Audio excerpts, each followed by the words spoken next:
All right. So, welcome, Markus. As you can see, lots of interest for your webinar today. I'm very, very glad that you accepted to come and be with us. And I want to share with all people here. This is a chapter of a book that Marcus and me are writing in this moment that is about system thinking and sustainability that is going to be coming next year. And it's a very interesting group of people presenting different perspective on system thinking and sustainability. So Marcus' chapter, I found it extremely interesting and important, and I asked him to come and share it with us, and that's what we have today. So thank you, Marcus. This is very exciting and very nice to have you with us. Would you like to do the presentation first and then have the questions, or would you rather ask people to interrupt you during the presentation? Well, I will give the presentation, but one can interrupt me with important things, Okay. basically things one doesn't understand. Okay, great. Wonderful. So hello, everybody, and Angela, many thanks for the invitation. So I'll give you my talk now, and so I'll start with a quotation. Climate change is on top of the agenda. This is a statement by Ursula von der Leyen, the president of the European Union. She prioritized this in her speech at the World Economic Forum in Davos, Switzerland, early this year. Yeah, the evidence of global warming is overwhelming. Floods, droughts, wildfires, hurricanes, and losses of biodiversity are just some of its consequences.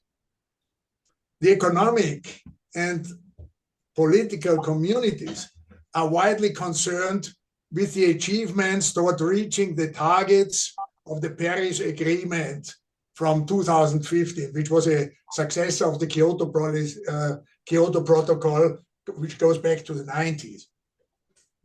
So it says to limit global warming compared to pre-industrial times to well below 2 degrees Celsius and preferably to 1.5 Celsius. And they added later on that this is for a 20-year average. Now, the agreement says, in order to achieve these targets, there must be a rapid and substantial worldwide reduction in greenhouse gas emissions. And net zero must be achieved towards the middle of the century, the 1.5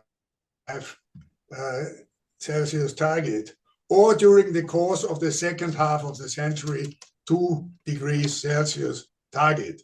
Now, what does net zero emissions mean? It means that ultimately no more greenhouse gases at all must enter the atmosphere than are absorbed by natural sinks, or technological carbon capture methods.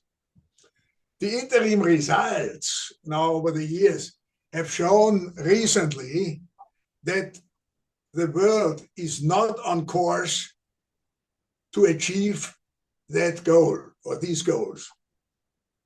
It's rather finding out that the goals are, as I say, illusory. In any case, the mainstream focus of politicians and economic agents regarding global warming is primarily, if not entirely, on the reduction of greenhouse gases. My aim now is to open that perspective towards a wider spectrum of goals and interventions to enhance the repertoire of action in weathering climate change. I will propose an organizational framework that enables humanity to cope with global warming more effectively. That is, a frame that enables decision makers to respond powerfully to climate change. In contrast to the dominant one-dimensional approaches, this question is, given the purpose I just mentioned, What holistic concept can we adopt to master the complexity of global warming? The framework relies on the dimensions of scope and scale with their subdimensions. In discussing the options for dealing with global warming, I will address these three dimensions or levers. Two refer to the scope of strategy and one more to the scale of organizational structure. And that is the outline for my talk. The two dimensions of scope first. The dominant strategy of economic and political agents, as I said, for coping with the challenge of climate change is to combat carbon emissions. That is a dimension of mitigation to the left. It relies strongly on technological measures. For example, the substitution of fossil fuels by renewable energies, the improvement of farming, the protection of forests, etc. Mitigation is mainly therapy, under the assumption that the temperature of the atmosphere can be held constant or its growth dampened by a reduction of greenhouse gases, carbon dioxide and methane in particular. The other hand, to the right, adaptation is mainly about prevention. It aims at designing a system to avoid accidents and damage caused by climate-induced events. And it relies on the discovery of new paths. For example, the improvement and implementation of new legal frameworks, building better dams against floods and rising oceans, ecosystem restoration, practicing regenerative agriculture, planting crops varieties resistant to droughts, fostering biodiversity, redesigning protection services against natural catastrophes. The two strategies manifest themselves in different expressions and intensities as shown in this little formula. Scope, the MA stands for mitigation and adaptation, and the small letters stand for the intensity of the expressions of the subdimensions. These intensities of the impressions can in principle be quantified, for example, on a scale of 1 to 10. The mitigation strategy is almost omnipresent today with political institutions, regulatory bodies, and enterprises, all of whom strive for damping greenhouse gas emissions. Now, the other side, the strategy of adaptation, is not recognized enough yet. This diagram shows what I call the global warming archetype. The causes, to the left below, the effects and the strategies for coping. The loop visualizes the logic of climate change. Causes, left below, mainly greenhouse gases, increase global warming. Global warming has a dramatic impact on nature and society. These effects reinforce the causes. For example, deforestation increases CO2 emissions because the decline in trees reduces the natural CO2 absorption. The upper part of the diagram visualizes these self-reinforcing dynamics, symbolized by the central icon, which contains a plus sign. The crossbars stand for time delays. In the lower part, the causes and effects are listed in more detail. Greenhouse gases on the one hand, on the other hand, ecological disasters, droughts, floods, etc. Social tragedies, hunger, and economic disasters like poverty. Strategies are labeled on both sides of the diagram. To the left, mitigation to combat causes, and to the right, adaptation to shelter the population and nature from effects.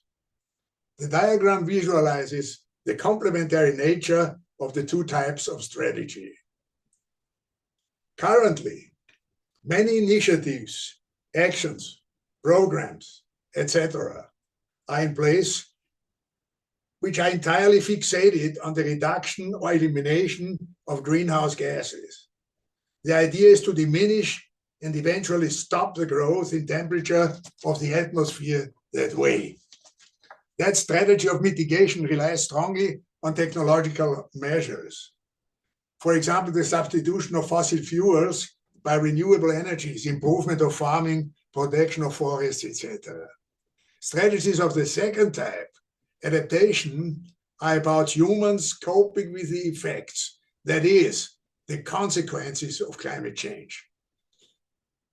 From evolutionary history, we know about the fundamental capability of humans and society to cope with catastrophes and changes in general, developing new skills by means of learning, intuition, fantasy, intelligence, and the will to survive. That is the strategy type of adaptation. Humanity takes measures to live with the effects of global warming and ultimately to survive. We can later check examples in the discussions. You know, one interesting example, for example, the adaptation strategy, which is given by the city of Singapore. This adaptation strategy has been implemented to reduce the city's vulnerability to droughts. But they have also cherished the other side to reduce the climate change due to emissions. Let us now look at the two dimensions of strategy in some detail. First, the mitigation strategy. Ways to stop climate change have been proposed in the vein of the Paris Agreement, which I already mentioned, a legally binding international treaty on climate change adopted by almost 200 parties, 196 parties at the UN Climate Change Conference in December 2015. A parsimonious yet comprehensive catalogue of these paths is given by Goodall and the IPCC. The International Panel on Climate Change, which, as you probably know, is the hub for research on climate change, the international hub. And so it is protecting and restoring forests and critical ecosystems, building a huge overcapacity of wind and solar energy, storing the excess as hydrogen, all of that to substitute fuel, oil-based fuel. Then to use hydrogen to fuel our trains, shipping, boilers, and heavy industry, while electrifying buses, trucks, and cars. Then farming is a very strong point, and eating differently, encouraging planet-based alternatives to meat and paying farmers to plant and maintain woodlands. The farmers have a very important role, also here in the Alps, for example. They cultivate the soil. Then we have making fashion sustainable. We are, at the moment, we use a cloth 7 times and then throw it away. So we have to make it sustainable, and aviation pay its way. Funding synthetic fuels and genuine offsets. Then using technical solutions to capture, sure, These are geoengineering projects, CO2 captured from the air and biochar to lock carbon in the soil. These are big technological approaches.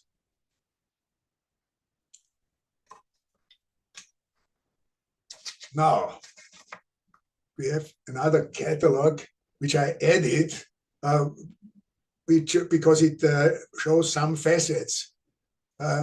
These have been presented by Greenpeace, and that organization proposes ways to stop climate change with an emphasis on the protection of oceans and the reduction of plastics. The idea of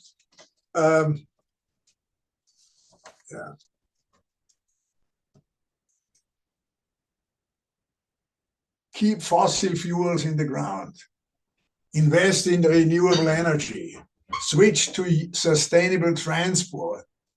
We have been trying all this. I just had 100-year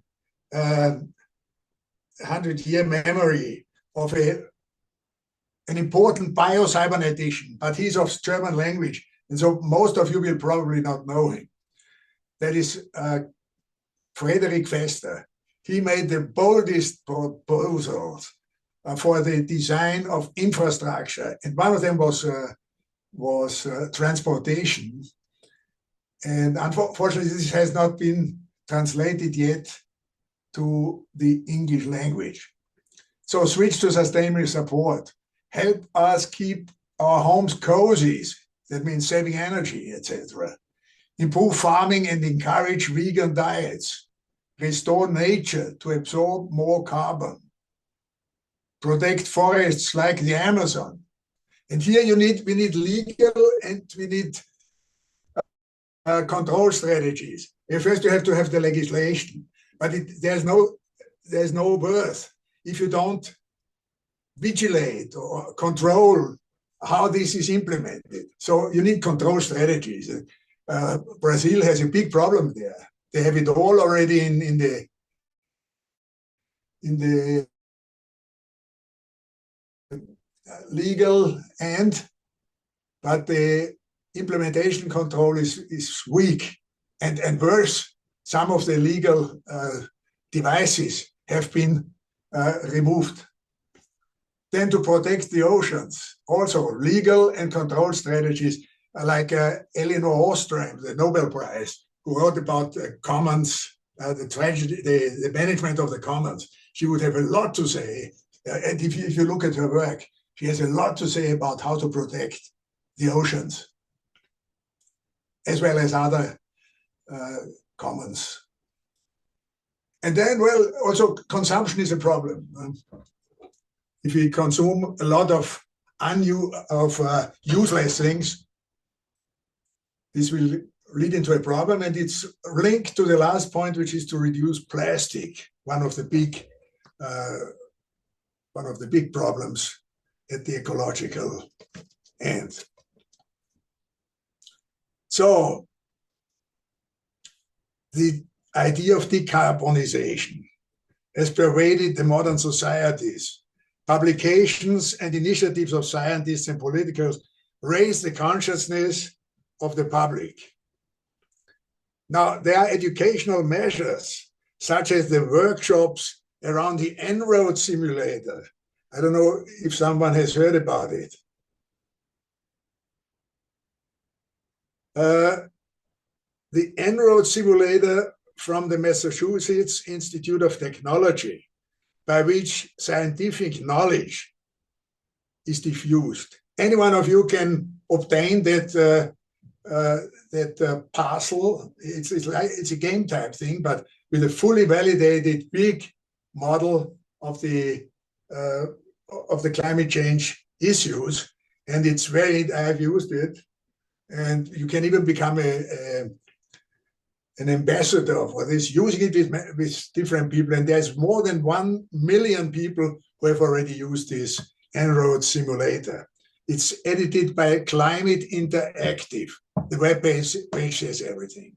Climate Interactive.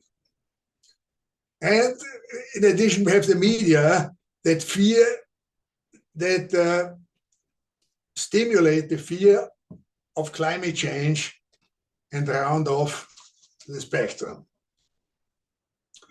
To summarize, the mitigating strategy is what the mainstream currently pursues and where the money goes. Most of the money goes into this.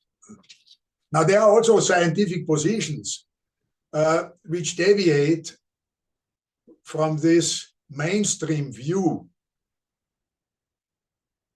For example, the World Climate Declaration, also available on the webpage, is a declaration of 1,900 scientists worldwide who claim that global warming has both natural and anthropogenic factors, and not only anthropogenic factors. So, as opposed to the canon that says it's all anthropogenic. One must say this too. Now, second, the adaptation strategy. Often absent from the discussion is a reflection on what can be done to live with the threats and do the best to protect humanity and nature from the hardships of climate change. Adaptation obeys the preventive logic. It is constructive and it is a precondition for survival, independent of which are the causes of the disastrous effects ascribed to greenhouse gas emissions. Adaptation in this context is a process of adjusting to the effects of climate change.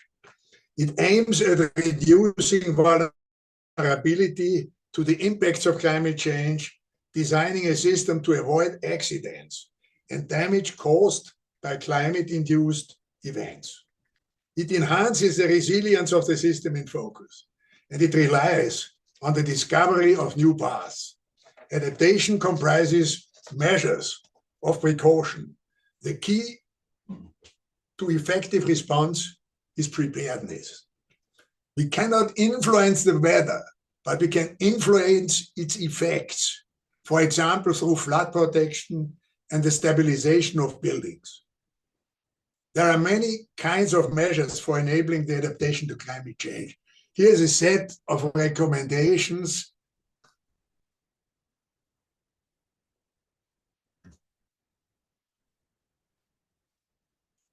for climate change adaptation measures and practices to be from the literature and our studies without any claim of completeness. But let's look into this.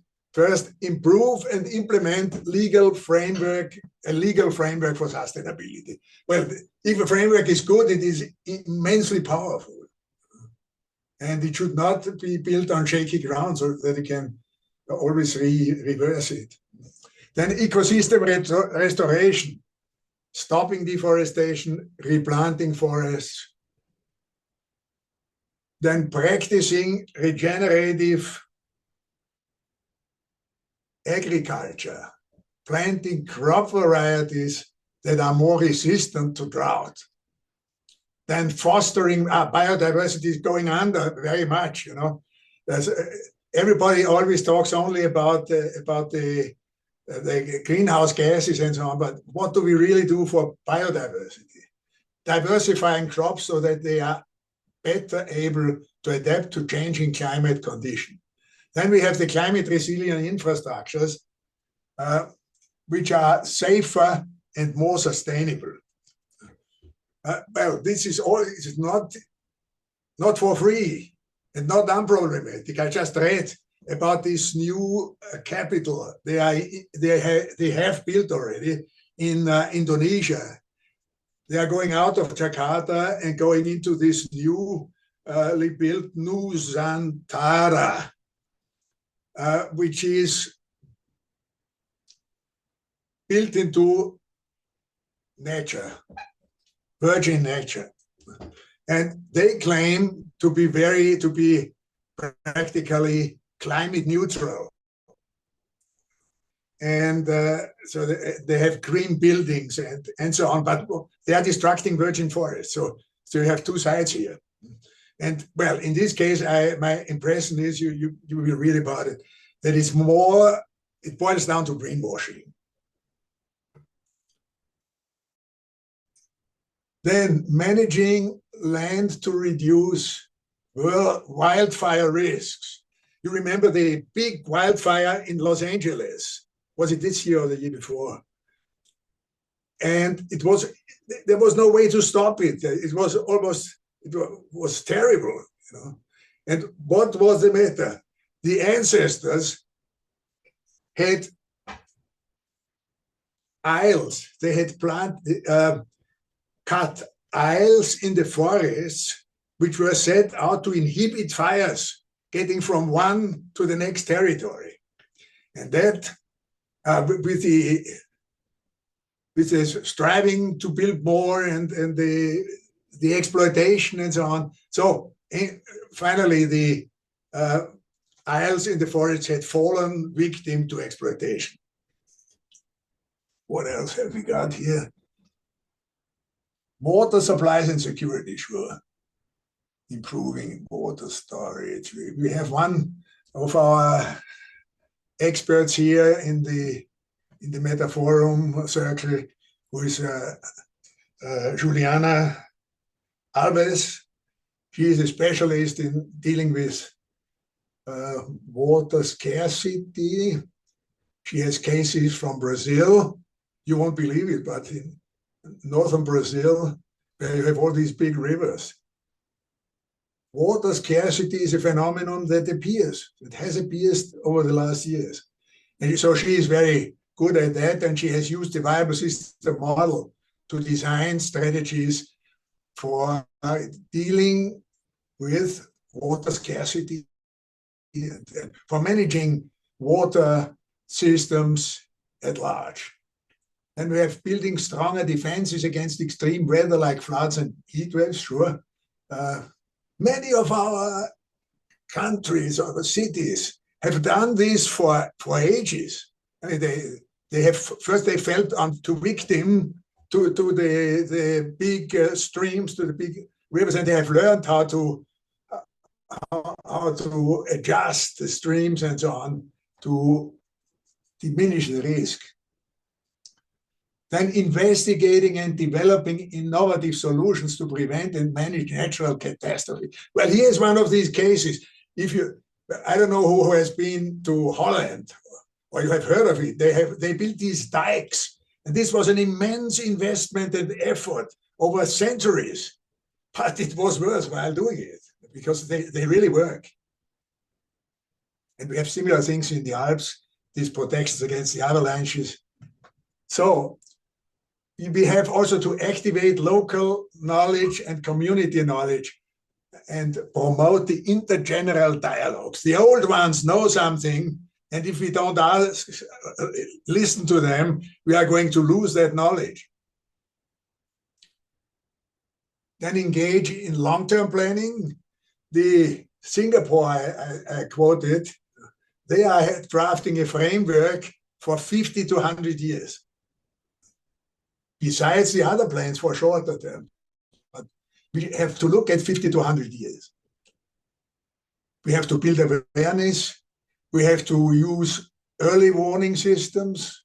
We have the technology today, and we have to use it properly. And this is also a question of data. We have to build up the data systems and so on. And finally, emergencies. How are we prepared to deal with emergencies, like a flood or so? This is a matter of organization. It has nothing to do with goodwill, with human softness. It has nothing to do with limnology, with water science. It is a special effort to minimize the damages.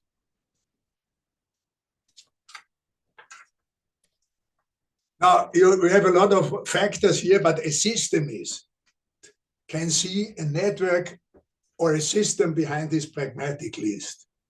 These elements interdepend, and the effects of some of these measures are invisible in the short term. They are long-term drivers of the evolution of the system. For example, if we engage in ecosystem restoration and fostering biodiversity, we will face delays. However, we will enforce the resilience of the system in focus. Now I come to the complementarity of mitigation and adaptation strategies. These are complementary and thereby offer a spectrum of responses that transcends the mainstream approaches. The diagram here shows this combination in practical terms. Deforestation fuels CO2 emissions, which increase global temperatures, which in turn cause extreme weather events. These effects reinforce the causes. As in the example mentioned before, deforestation increases CO2 emissions because natural CO2 absorption is reduced by the decline in trees. The combat of causes, reduction of emissions, investing in new energies, etc., and the protection from effects, enhancing resilience, preventive action, etc., are combined here. Since the strategies work on both sides, cause and effect, their potency is much greater.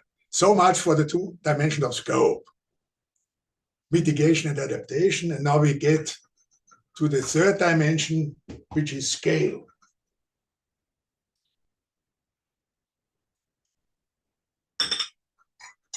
As a measure of structure.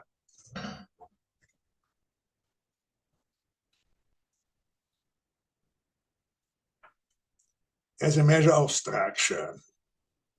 It has a subset of subsystems, a set of subsystems, which range from the smallest unit to the largest unit of reference. Individual, organization, municipality, region, etc., until world. The reference units of a given level are embedded in units of the next higher level, and they are at the same time composed by the units of the lower level. So this is the formula which shows this embedment, with Ri denoting the reference systems on levels I. Normally the reference system consists of more than one unit. It is often argued either that global warming is a problem that must be coped with on the global level. Other voices demand exactly the contrary. For them, it is an issue at the individual level. We contend that global warming cannot be coped with on the level of small agents alone, say individuals or family. On the other hand, it cannot be solved on a global level either. In fact, activities and measures at any one given level alone cannot deal with the problem effectively. An effective strategy to weather global warming can in principle be achieved only if all recursive levels from individual to global, for example, local, regional, national, are mobilized to contribute their respective efforts. The attribute of recursiveness, the concept introduced in the organization theory, as you know, by Stafford Beer, denotes the property of the different structural levels being isomorphous. Here, in one sense, they face and must deal with the same problem, global warming. The climate issues emerge at each one of these levels and can also be different from level to level. If we take, for example, the 17 sustainability development goals, which the United Nations established, they are all of great importance at the global level, but do not have the same relative importance at each of the recursive levels. For example, with respect to goals such as no poverty or no hunger and the associated problems, policies and actions may not be pressing directly at the level of a particular family. But that very family might also consider the common good. It might have contributions to these goals on its agenda and be successful in achieving them. This rationale has been elaborated in my earlier publications. As shown in this scheme, the quest for sustainability must encompass all the aforementioned planes. The organization must ensure the sustainability of the units at each one of these planes. If coping with climate change is a contribution to viability and sustainability, then the recursive logic is as well applicable to dealing with global warming. The structure of this model is recursive, and here the generic component of a recursive structure is visualized. We are showing the triplet of basic operative units here in the middle, environment to the left, and governance management with the interrelations connecting them. The same organizational pattern can be found in the units of all recursive levels that were shown.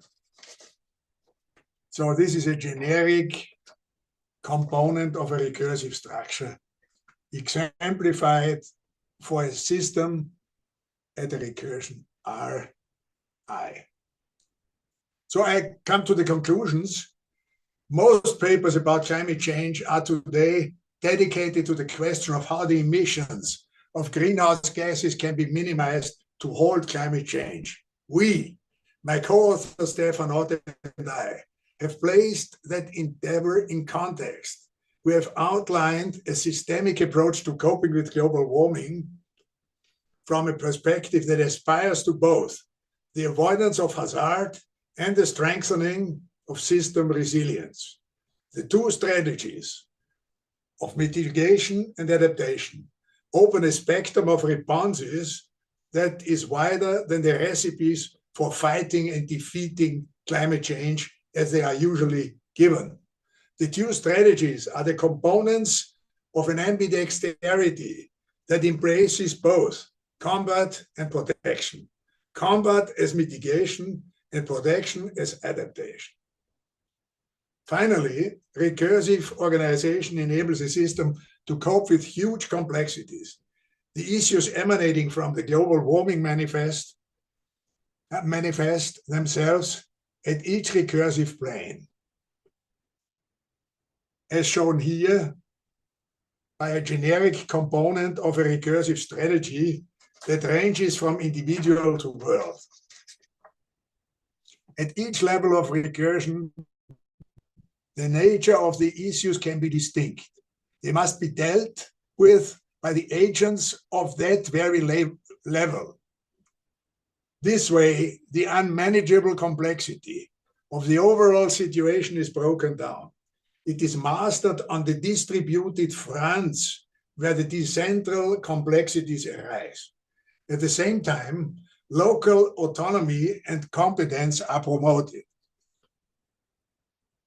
Recursive organization in combination with the strategies outlined is key to understanding the management of complexity here in a crucial domain of ecological management. The dimensions of our framework are distinct, not in the sense of a difference of degree, but a difference of kind. Herein lies their aptitude for complementarity and their potential for synergy. To close, technology alone will not solve our problem. Humans are champions in complex adaptation. Hence, the enforcement of adaptation strategies is at least equally important as fostering those of mitigation. Many thanks. Thank you very much, Markus. Very interesting and exciting presentation. So I would like to open the conversation. Um, Anyone would like to start engaging with Markus on his ideas?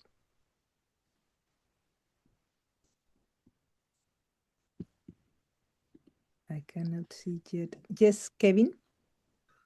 Are you raising your hand? No.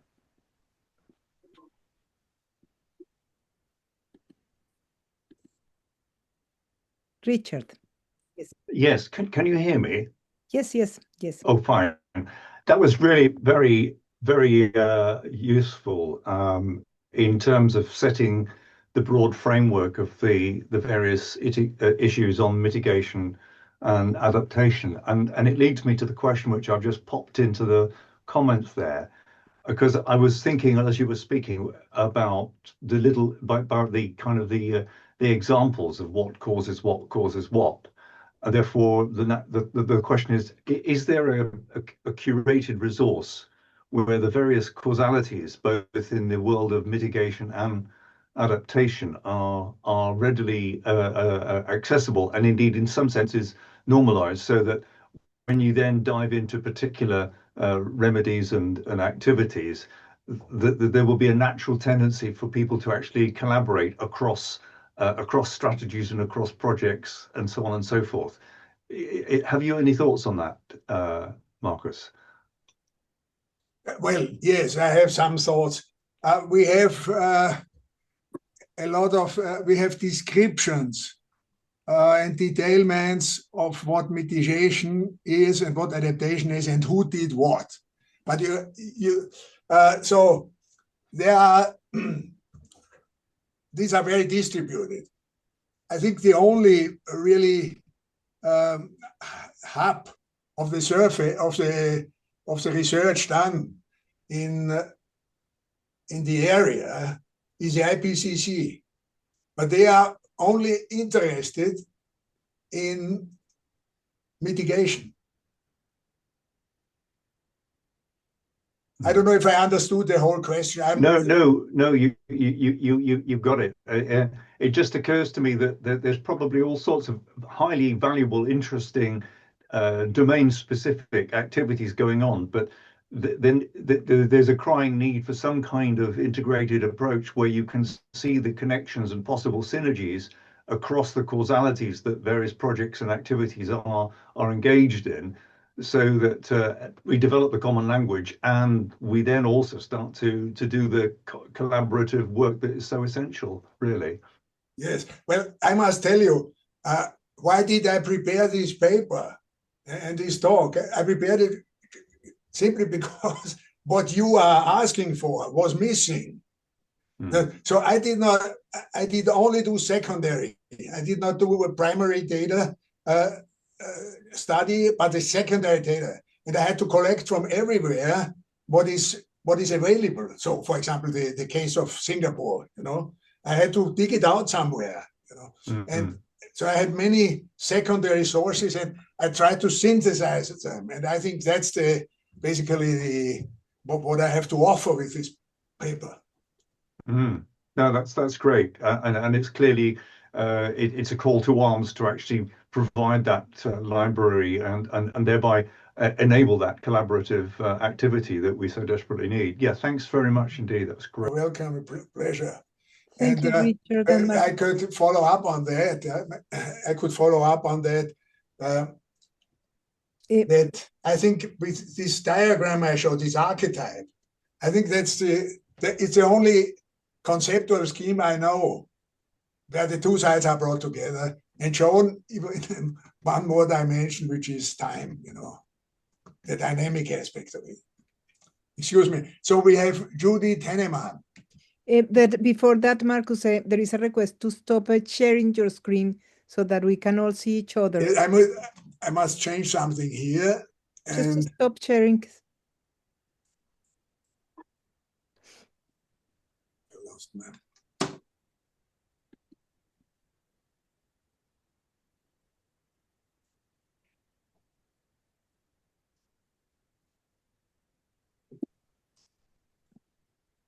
Or shall I try to do it for you? Sorry, I'm taking a problem. Stop sharing.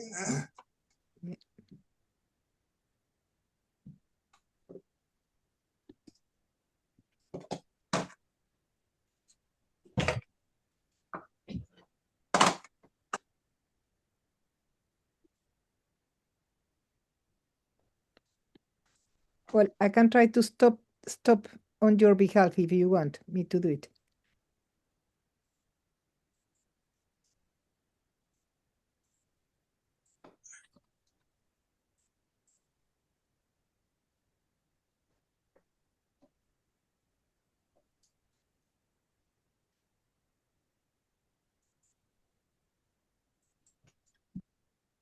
Okay. I have to call someone. I have this tremor But no, thing. Markus, don't Wait. worry, Markus. Yes. Don't worry, I can do it. I can do it for you. You Yes, just please. engage in the conversation and I'll do Yes, it for you, please. okay? I take it over. I have it. Yeah. Don't worry. You continue. We have first John Waters and then Judith waiting for engaging with you.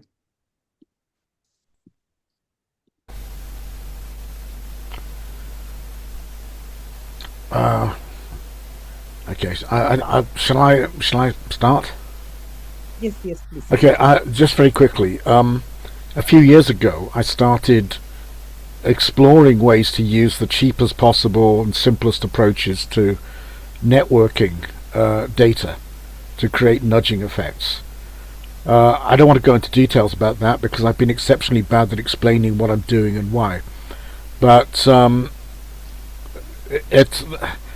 it is modeled on a recursive structure. It's essentially modeled on the VSM, the approach, trying to actually create a global trickle-down system 5 that can allow communities, whatever their cultural assumptions, to make appropriately scaled decisions making, and to create nudging effects. The link I've dropped into the chat is only partly representative and it's very out of date, but it might give enough of a clue to give an indication of what I'm trying to do. So I'd welcome an opportunity to talk to people because although I'm very bad at explaining why I'm doing what I'm doing, this is exactly the kind of framing I need in the background to actually put it into context. So I'm extremely pleased to have seen this today. I'll shut up now, but I would really like to talk to people about this. Here. Thank you, John. Judith, you want to? Yes, at first, thank you so much, Markus Schwaninger, because I think what you do with your concept and with your archetype is you put us back in control. You give us back the power, the impact on climate change, because there's something we can do like constructively that really helps to create maybe a momentum that can also turn these negative tipping points, especially with your strategic framework that is recursive, connecting like the initiatives in the countries or the regions so that can even have positive tipping points. And you know what, at first in the beginning, the adaptation part of your strategy reminded me of Peter Senge's shifting the burden. So I thought, oh my God, I hope he's not shifting the burden from those like us, the individual societies and industries, to cause the exhaustion or to cause the carbon footprint in the world. But you didn't fall in that trap, because what you said was it's complementary. So to fight the causes and also to mitigate the effects or protect us from the effects, and work constructively on protecting the society, so that both are an ambidexterity or are complementary.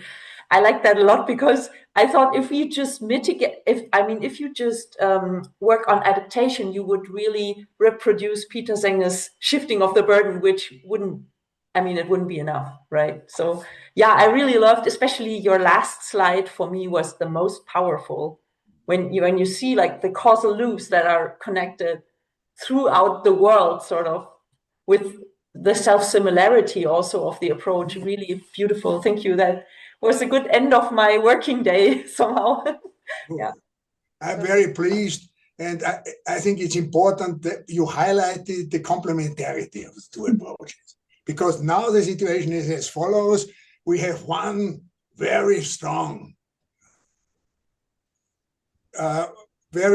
community that establishes the canon of human-made CO2 or greenhouse gases. And there's another one who says the contrary, but all I suggested here is independent of that quarrel.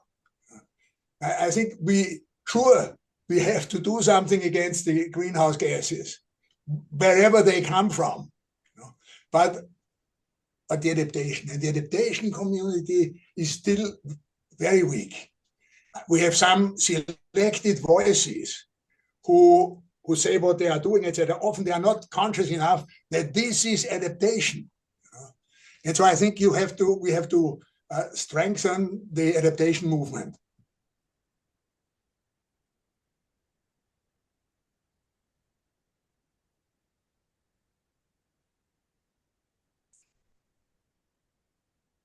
We have Igor now. Hello, Markus. Oh, Igor, good to see you. It is me. Sorry to bother you again, as usual. It's a pleasure. I always, you always talk in a way to give me and obviously everybody else to think about, and I like it a lot. Now, let me, what is my reflection from your talk today? I went to the viable system model, and I think maybe it was not correctly represented, or maybe even not correctly understood, because the structures in the system are meant to preserve the organization alive, right? That's the What name was that? sustain The viable. structures? The structures within the system are meant to keep the system alive, right? So Yeah. basically, it fights for its viability, its existence. Now, the issue is that by doing that, it may provide harm to its environment. So basically, if we strictly, very narrow-mindedly follow the VSM, we have a problem because it takes care of itself. But I said narrow-mindedly. So basically, what should the repurpose of the system be? It should be to take care of its environment and Well, thereby become sustainable. And I think this is the way. Maybe we should think about not viable system models, but sustainable system models. your And observation that is important. that Your might be observation is very important interesting. because if we understand viability in a narrow sense, pathological autopoiesis, and situation gets worse. Perhaps like cancer, for example. Cancer is viable. If it is viable, very bad. Now, we have one author, and that's our great system thinker, Razekov. Many years ago, he talked about development as the ultimate goal. Development is the capability of a system to maintain its own and others' wishes, necessities. So this opens the perspective, and I have then continued this thinking, and I came up with a concept like viability beyond survival. Viability beyond survival, that opens to development, which just faces or puts at the center this contribution to the larger system, the contribution to the viability of the larger system. So that's I have this logical hierarchy of orienters in a company, and it starts with liquidity, profit, value potentials, and up there I have viability. But for analytical purposes, I said separately development. Also, you can collapse it all in one, viability and development. Maybe you can try sustainability, because that term is basically not focus egocentric, but ecocentric. Yes. And I think that's important. Sustainability, I would never object to that. Maybe that would make us think how actually, to develop structures Angela in a also system has differently. thought a lot about this. Yes, Angela actually, has thought a lot about this relationship, viability, and sustainability. yes, actually, John and me have been doing Thank you. doing a lot of work on that exactly in clarifying we talk about viable and sustainable organizations, not just viable.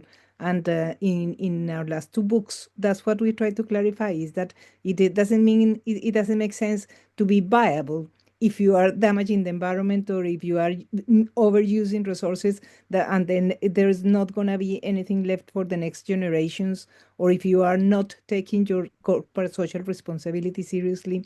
So really, the idea of viability is an idea that needs to be clarified. And that's, I mean, basically the role that John and me have been doing in the last many, many years, have been trying to do this clarification. And that's what we talk about, viable and sustainable, viability and sustainability, because we agree completely with you.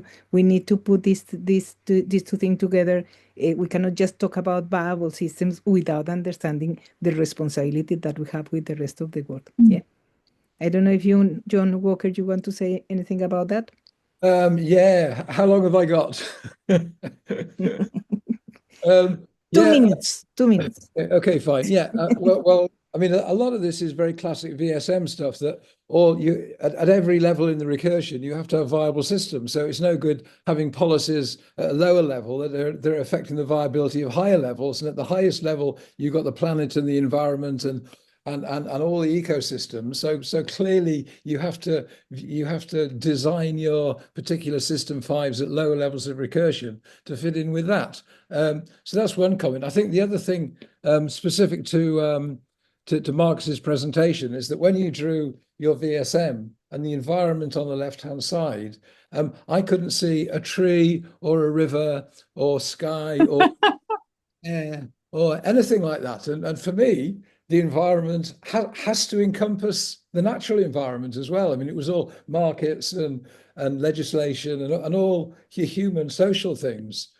And certainly a lot of the work that Andrew and I did was saying, okay, if you're going to include the environment as part of your mission, as part of your System 5 to take care of the environment, then you need to monitor that. You need a whole basket of KPIs designed to monitor the resilience and the ability of the environment to regenerate itself. And you feed those in just the same way you feed in the end of year accounts and all the KPIs and all the leverage in organization. So I think the VSM, I mean, we found it's extraordinarily powerful way of addressing all these issues and bringing it all together into these multi-level recursive models that, as you say, Marcus, and I think this is one of the extraordinary things about the VSM, that you can design a theory that goes from the individual right up to the planet. So it's I mean, unlike Igor, I think the VSM has all the answers in it if you take it to enough levels. That's probably enough. Sorry, I've probably gone on too long. Yeah, No, maybe just a comment. It is sometimes VSM is misinterpreted, Yes. and that's the problem. Well, very much, yeah. I agree completely with you, Igor, and it's really nice the opportunity to see that, because many people think that VSM is just for profit making corporations, to try to make them more profitable. And then the dimension of understanding viability, not just from the point of view of private corporations and doing profit, is the dimension that many times is missing. And seeing more systemically the VSM, like Markus is suggesting, like in the concept of in the context of climate change, the VSM combined with other approaches like systems dynamics, what he's doing is extremely powerful. And that's the kind of thing that I think that is really interesting to continue exploring. Yeah, obviously the VSM is not the solution for everything, but it provides a basic framework in which you can understand recursively the different kind of very complex relationships And if you understand as well the complexity of these interactions using other kind of systemic lens, then you can progress a little bit, because the complexity is enormous anyway, and the challenge is enormous. But it helps clarifying the scenario. Yeah.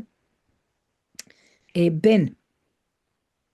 Raúl. Yes. Sorry. Okay. Oh, Let's listen to Ben and then Raúl. Okay. oh, okay, very quickly. So just quick context and then a simple question. Yeah, thank you for a excellent presentation. I was most interested in your focus on the lower level and the highest level of recursions, the synergistic collaboration there. And so that made sense to me. Yeah, I live in Florida, and we probably produce more skeptics per capita than anywhere in the world.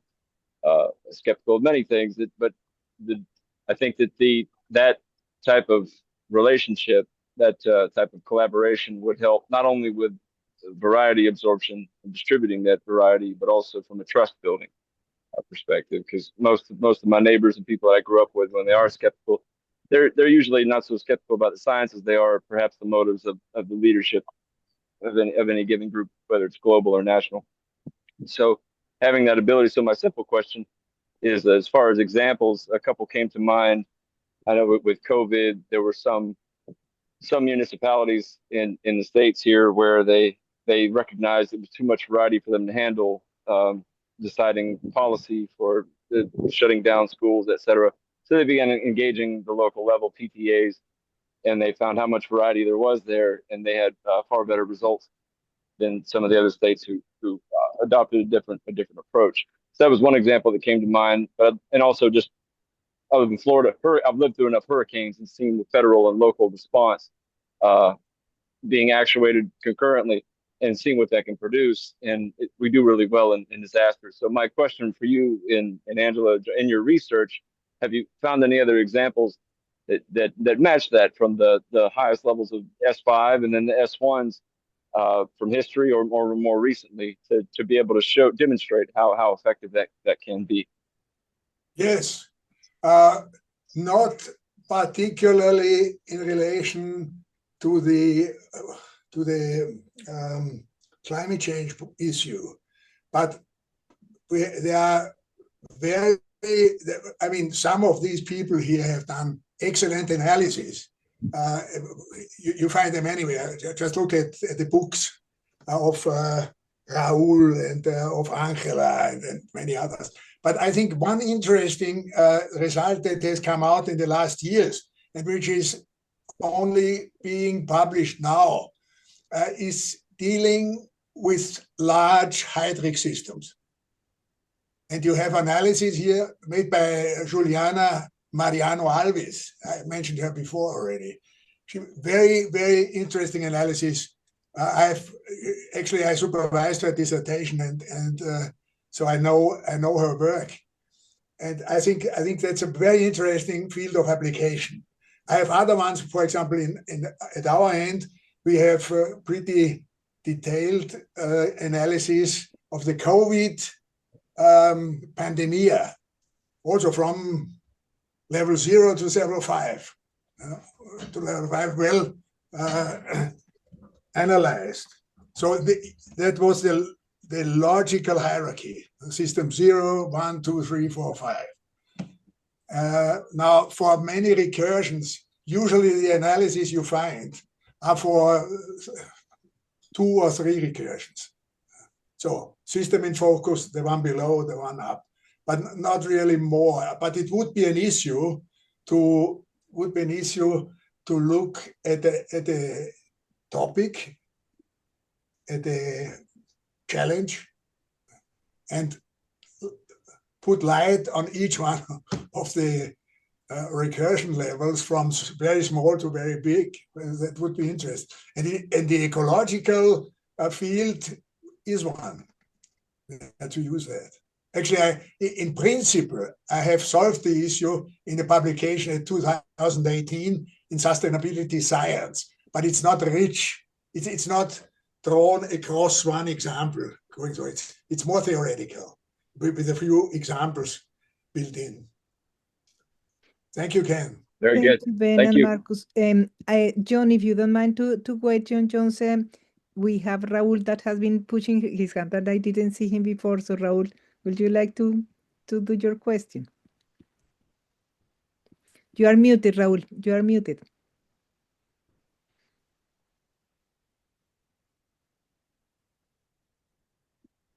Yeah. I am not muted any longer. Good.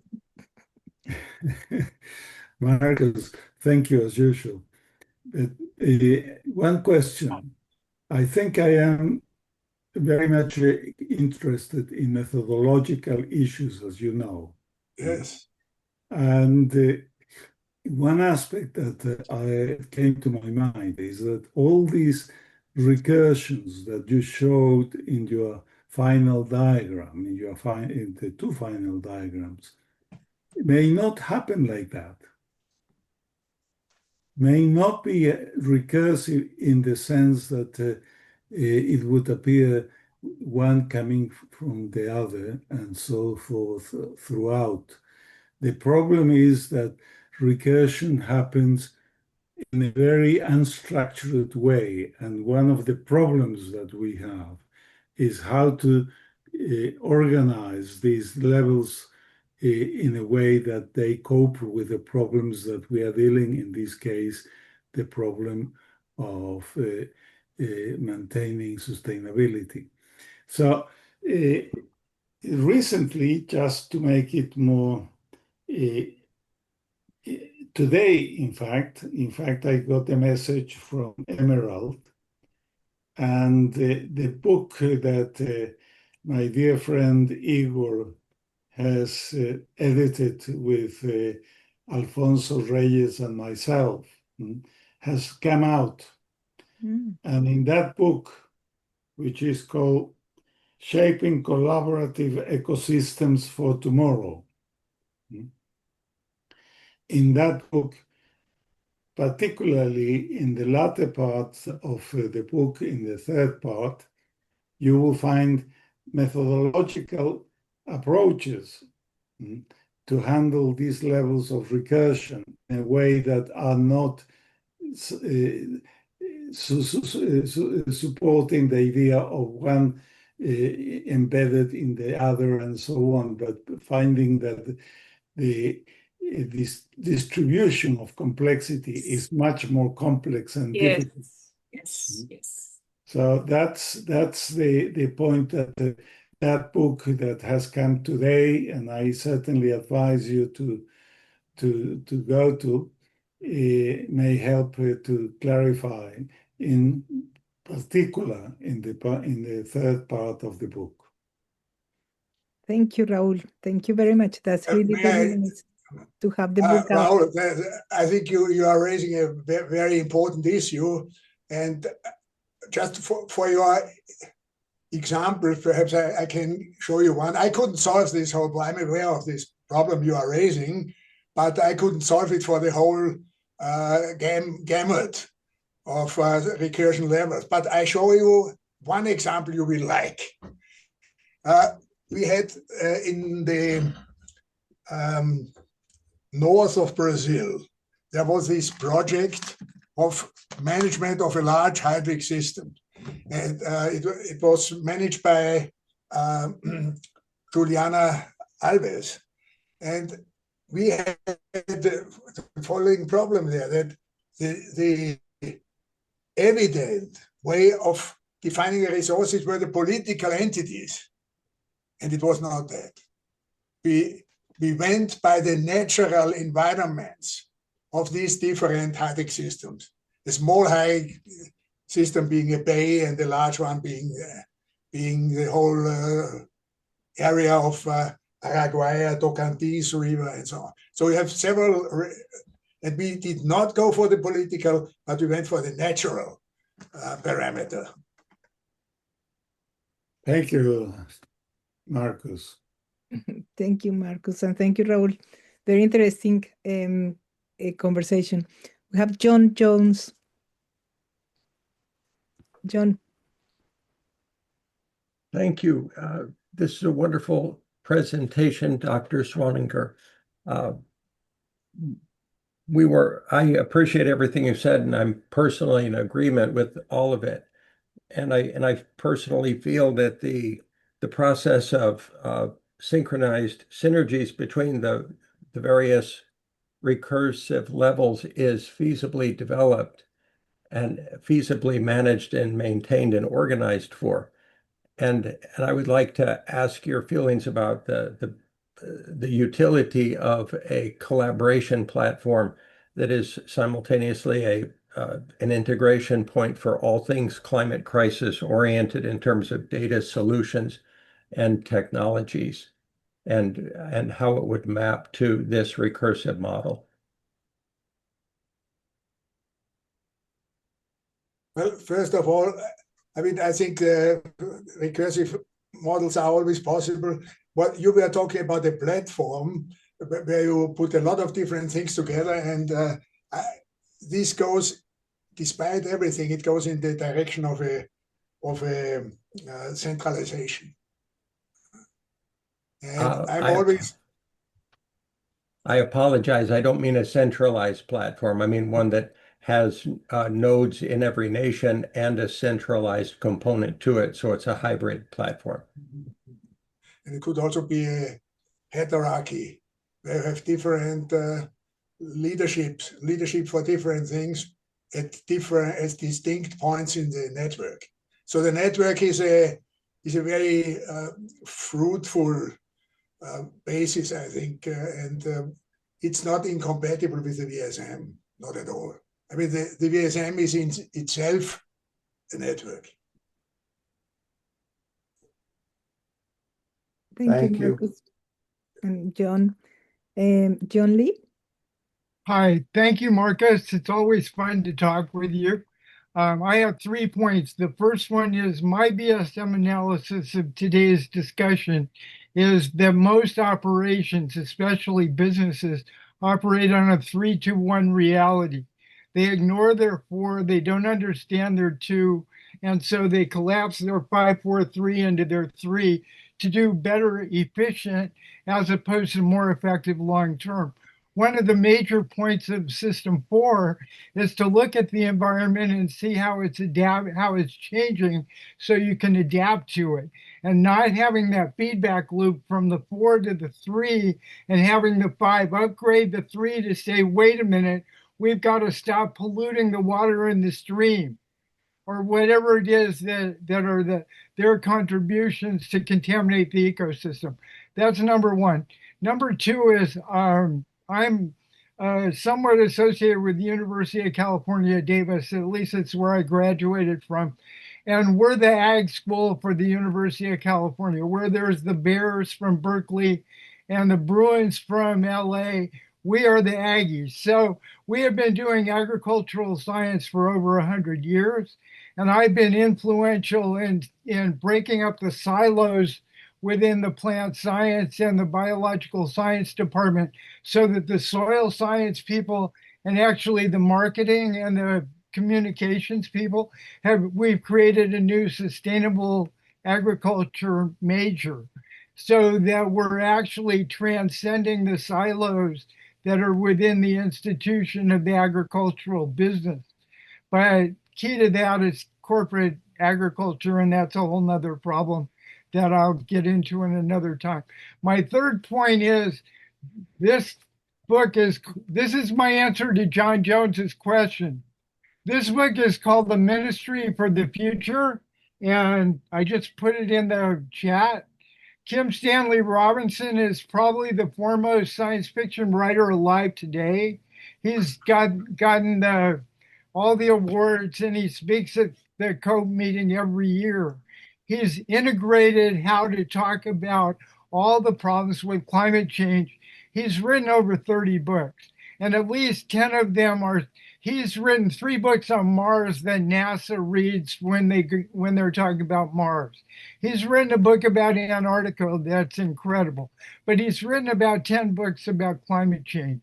This is probably his best strategy about where we need to go.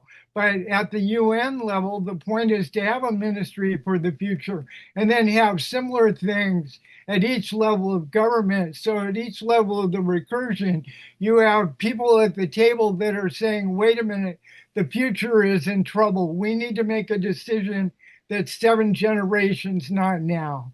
And we need to build that into our thinking. When I worked in the legislature, the person I worked with most closely said, oh, we need to have an environmentalist in the state government. I said, no, every person in state government needs to have an environmental perspective. Thanks for your talk, Marcus. Thank you. Thank you, John. Jose. Thanks very much, Angela. And thanks very much, Marcus, for this presentation. That is, I love it. Well, I love to be here with so many fantastic brains and persons, yeah? And many of them good friends. So it is fantastic. One thing, Marcus, that I love, and is the power of the variety reduction in explaining the things. Something that is hugely complex, that has hundreds of variables, all interrelated, etc., it can be viewed in a reasonable, simple representation. That is a causal loop diagram, a feedback loop diagram. That is, I am a huge defender of using this tool to transmit some knowledge about a complex problem. So this is fantastic. It's system dynamics and the viable system model together forever. Fantastic. This is the proof that these two tools, among others, but in this case, these two tools are a good example of the power of transmitting information about a complex issue. The other thing that I would like to comment is the debate that Igor presented about the environment on one side, the organization on the other. I would say one thing: there is not such a division.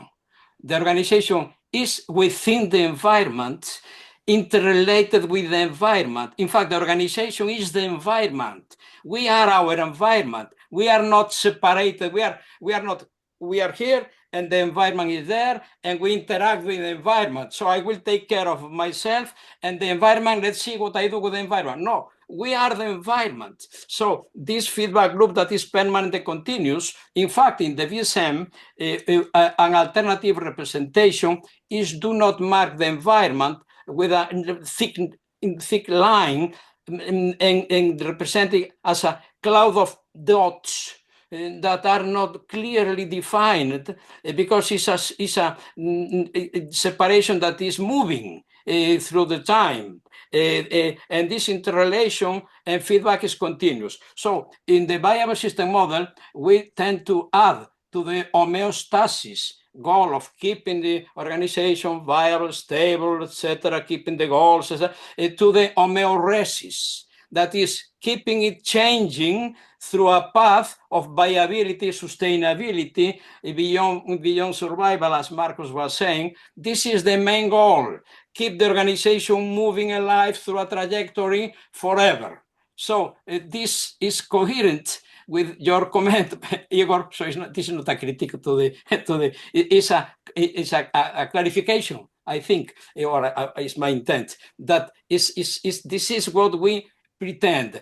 And with the feedback loops that are a dynamic injection of the time dimension within the viable system model, that adds the time dimension to see how we can keep the things changing in a direction that keep us alive. That gives the fantastic combination that we propose with the research that we have been doing, in particular with Markus, about the system dynamics and cybernetics, a necessary synergy. That was the name of the paper, isn't it, Markus? A necessary synergy. So this is what I wanted to say. Thanks very much, Markus, for this clear presentation. That is fantastic to see it in action. Thanks very much. Thank you, Thank Jose. you, Jose. You are injecting a lot of good energy into this bunch of people who are joining forces. And the other thing you said, you talked about internal environment. That's very interesting. And I just want, perhaps you know it, Luhmann, the big sociologist with his system theory of sociology, he mentions or distinguishes between the internal and the external environment. Yeah, So that's the idea you're referring to. Yeah, about that as well. Maturana, also Maturana talks about organizations in its niche, no? And refers to not to the environment, but the niche, like this bit of the environment in which you are continuously closely interacting with, which is another really important thing that John and me also use in our book, because if you think that way, you just start thinking like that the environment is something that I pick up resources and to take out my waste. No, the resources I pick up are gonna not be there if I pick up too many, and the waste that I put in is gonna be there for many other generations to follow if I don't do something about it, because I am part of this environment. So is this? I think that this is the beautiful change of paradigm, that when we understand viability completely deeply, we will be understanding ourselves as part of the niche and the environment as part of an essential part of our viability and sustainability. If we don't take care of the environment, there is going to be no environment for anyone else. And I think that the ancient indigenous philosophies have enormous wisdom about it. In a paper that I did about an Amazon tribe, trying to understand their governance with the BSM, one of the main lessons was to see that these indigenous, when we try to map the environment, the take of the environment as as an activity without the BSM of these tribes, they say, well, you are crazy. No, the environment is health, and environment are just one thing. If we don't take care of the health of the environment, we don't take care of our health. Our health, individual health, will be damaged. So this is what I think is a very beautiful systemic understanding of nature and our relationship with nature. And I think that these kind of interpretations of the BSM and clarifications of the BSM in the context of sustainability are very important, because if we want to talk about this, we need to start from that point. Yeah. Margaret? So, thank you. So just 2 points. Thank you very much. You've given us hope, Marcus, that we can actually, this is tractable. You've shown us that it is really feasible to actually work at this multiple scale with such a complex problem. And I think that I certainly see pieces coming together all over the world, that I think that if we can actually use something like the Phoenix platform and design properly and build networks of networks and use what we've got and that we can build together, that then we're actually going to get somewhere. And I think that local, normal people will be empowered by this. And I think this is the big thing that's needed. Just ordinary folk on the ground wanting to do their little bit can start doing it and know that they're part of something much bigger. And I think that's going to be, we're going to have to actually keep that flame alive, that hope that this is tractable, we can do this. It is a predicament we're in, so you can't solve it, but you can actually work these two levers, let me just say, these two sides together to actually bring about some sort of better resolution of where we are. I want to just bring a point forward, which I don't think folk really perhaps understand deeply enough around the farming issue and plant-based. First of all, it's a really huge, big problem. It's an assumption that plant-based is better. Actually, more biodiversity is lost with crop farming and plant-based than any other kind of farming. You've got more global heating. About 30% of global warming is because of infrared radiation and other CO2 and all these things from the farming methods that we're using to do crops, to do plant-based food. So regenerative agriculture is the only solution we've got, but we need animals in the landscape. And it's the type of animals we use that is the problem. And so there are all sorts of solutions that very, very clever people are working on, feeding cows certain things, getting different kinds of cows in, different kinds of beasts of the field, so to speak, herds, different kinds of herd animals, introducing buffalo, all sorts of other creatures. And so I think this is a point that I feel quite strongly about as a former vegetarian, who stopped eating meat because of the farming practices, and then had to look at the biodiversity issues and thought, what the hell am I doing? So this is a really tricky problem. And if we don't really understand the science around this stuff, we're going to lead people astray with the messaging. And this is why we have to work with people who understand these things, because we're just basically speaking all this stuff out without deep understanding of what the problems actually are with some of these things we've been given as solutions, right? More plant-based diet. Well, no, actually, that has to be a very carefully worded and explained phrase, and exactly what is meant by that, because the way we do plant-based now is massively destructive and is in fact contributing about 30% of our global warming. 30% of global warming is the way we're farming right now, excluding animals. If you put cows in, it's only about another 6 or 7%. So there's lots of misinformation and misunderstanding on this, and I think we've got to get really very clear around the science of all of this. And that's where we need these bodies of knowledge to be brought together, I think, in tech. And I think AI is going to help us with this. God knows how we're going to do the AI to make it actually feasible. But I'm very hopeful that the models are getting smarter and they're getting smaller and they're becoming more energy efficient. And so I'm very hopeful from that point of view. I also see a lot happening with completely new kinds of biocomputing models. I see a lot happening as well in old-fashioned analog computing with digital now, which is much more energy efficient and can do computations much faster than just digital computing. So I think I also see a lot of investment by these companies into alternative energy systems just to feed their beasts, basically. And so I think there might well be an unintended positive impact from all of this horror that we're facing with the AIs and everything. Margaret, you are saying things that contain a lot of counterintuitive things. And so is there a book or a paper? I can send you things. Things are summarized. Yes, I can send you information. Yeah. That would be very kind, please. No problem. Thank you very much. Thank you, Margaret and Markus. Last question. We are running out of time. You have 1 minute, John. No, we can be a bit flexible with you. I just want to thank Margaret for the message just now. So excuse me a moment, I'm getting feedback here.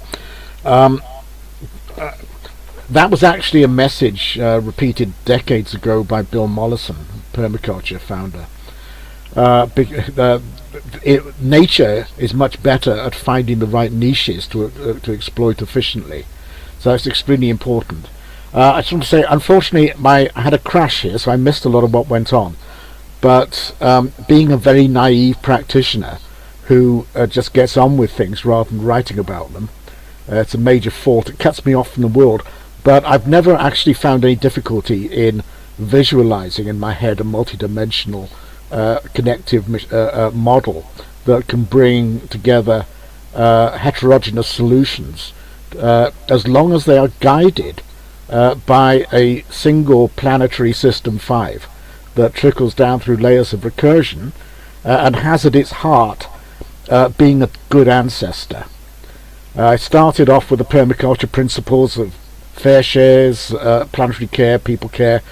In the end, I thought we can get this down to be a good ancestor, because anybody, whatever their cultural background, can create a corrective feedback signal using that as a triangulation point. And that is the basis of the model that I've been using in the simplistic technology that I'm developing and urgently want to talk to people about, because that's rooted at a human scale. Because I just assume that people will get on with dealing with things at the ambitious global scale with all these wonderful bits of energy-hungry technology that we can afford to temporarily as a remedial solution. But I'm more interested in what can be done at the ground level to engage real people in sorting out problems at a local level in terms of their own enlightened self-interest. Which brings me back to the term I've been using called metasystemic mirrors, which is basically matching the variety of the signals available to that of the people who have to make decisions within their own community. I'm going to stop now because I think you can probably infer everything I might have said from that point onwards. Okay. Thank you, John. Well, we just 2 minutes late. I don't know, Markus, if you want to do any final comments. No, I just want to thank everybody to be so constructive in the discussion. Thank And you it was a very real much. pleasure. Thank you very much. Really, really nice session. Thank you. And thank you everyone for being here. We will upload the recording in our YouTube channel and hope to see you next time. Thank you. Well, I'm sorry. Will the chat be The sent chat, out? if you send your email to us, I can send you the chat. Okay, I'll put you in the chat my email and I'll send you the chat. Okay. Wonderful. Thank you. Muito obrigada, Markus. Foi maravilhoso. Bom, prazer em vê-la. Todo meu. Okay. Thank you, everyone. Bye bye. Bye bye.